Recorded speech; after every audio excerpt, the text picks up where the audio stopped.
It's beer o'clock on Real Ale Craft Beer. Today we've got a beer from Hogs Back Brewery, and it's a bottle of their Little Swine Pale Ale coming in at 2.8% ABV in a 330ml bottle. There's the bottle cap. I've not had a Hogs Back beer for quite some time. Oh, I don't want to focus. Never mind. Must upgrade my camera one day. This camera's about 4 years old now. Ooh, perfect, look at that. Little bit of smoke. Quite a bit of smoke actually from the opening. There's a bit of carbonation there in the neck of the bottle. I thought at one stage it was going to overspill, but absolutely fine. These guys know what they're doing. I think the first time I come across the brewery Hogs Back was a bottle of their tea, and that was abbreviated to Traditional English Ale. And it certainly was a traditional English ale. It was quite a nice beer back in the day. I've not had it in years though. It used to be for sale in Waitrose. Okay. One finger, white head. Look at the colour on that. That looks terrific. Good levels of carbonation. Light gold and amber coloured beer. Crystal clear. No sediment in there whatsoever. 2.8% ABV. It's one of those kind of bold, well, they're calling it a boldly hop beer. So they're hoping the flavours of the hops will overcome that 2.8% ABV. They've called it a big flavour, full hopped pale ale. And if you brew a beer 2.8% and under, I think the tax is lower on the beer. So it's probably one of the reasons why they've done it. Let's get the aroma then.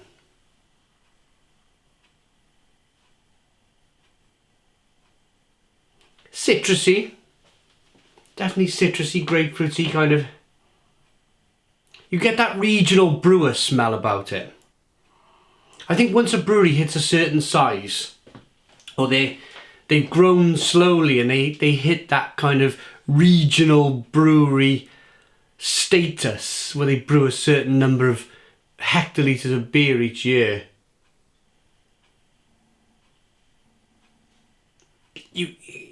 Just something about the beer, you can tell it's regional brewery.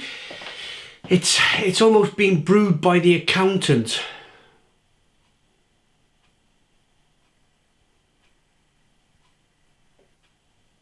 It's citrusy, grapefruity, and then you've got a lot of that kind of malt and probably some kind of English ale yeast in there. It's quite fruity, quite zesty and a little bit earthy. Let's dive in. Cheers.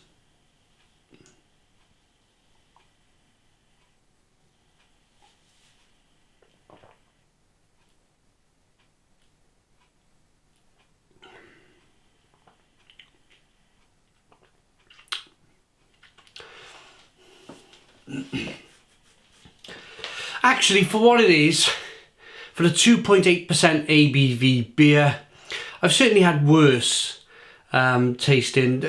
We went through a phase about 5 years ago of a lot of these breweries brewing these 2.8% beers, and they were all a bit kind of like just flailing around, kind of half-hearted efforts.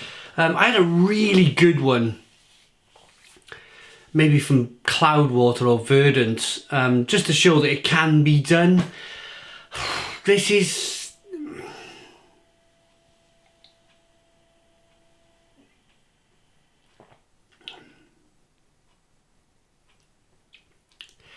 It's got that regional brewery, like they dropped a few pennies in the bottom of this glass and they've left it for a little while. And it's coppery and metallic.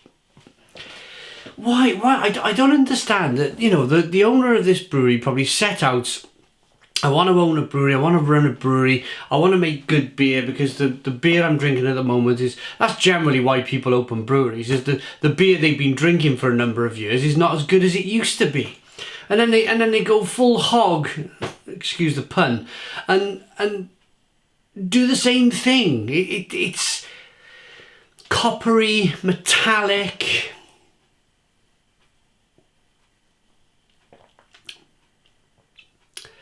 carbonation don't really help with that kind of metallic taste. It's slightly off-putting. It's a little malty and biscuity. There are hops on the back end, but they call it a big flavour, full hopped pale ale. Again, it's been brewed in two places. It's been brewed first of all in the accountant's office, and then it's been rebrewed in the marketing department. I don't understand why these breweries rely so much on these people to come up with the names of the beer and the descriptions on the labels and even down to the accountants brewing the beer for them, because they say you can only afford to put X amount of hops and yeast and water, and it becomes all so frustrating. I've been to many of these regional breweries. I've been to many of these regional breweries, and more often than not you're greeted by a female. No disrespect to the females out there, but more often than not, you're greeted by a female at the train station or whatever. They pick you up, take you in a car, all very nice, all lovely. They take you for lunch and that sort of thing.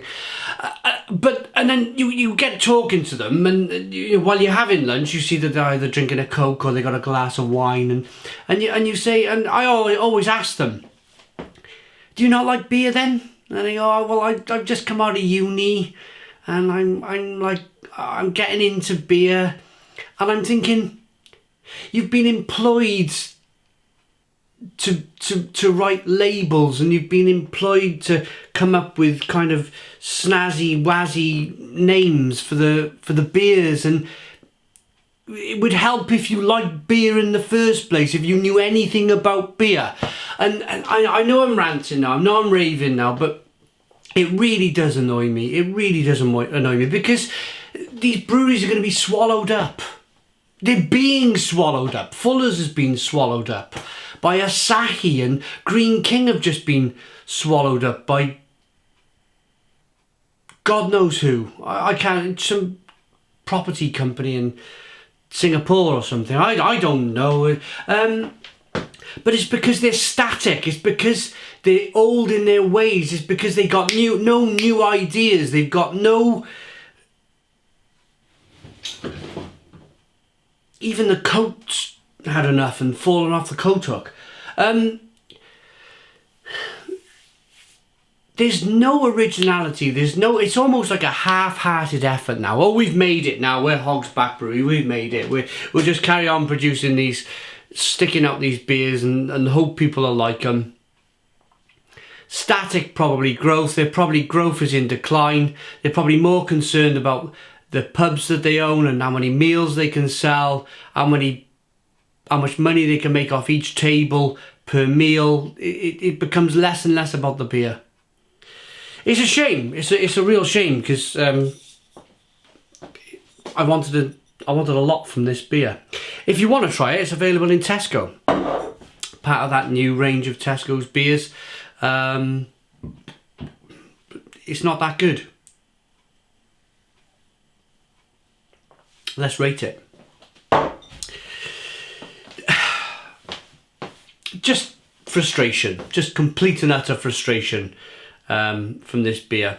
It's not a beer I want to pour down the sink. It's not a beer that I go, it's awful, I can pour it down the sink and say, I'll never drink that again. I probably never will drink it again, but it's just an acceptable beer. And you get to, one more thing, you get to the stage... These breweries, they generally meet up on a Friday morning. These breweries generally meet up in the boardroom, and they pass around the jug of the new beer that they're about to sell, and they probably go, pour a bit out. Yeah, it's acceptable. People will drink it, sell it. Rubbish.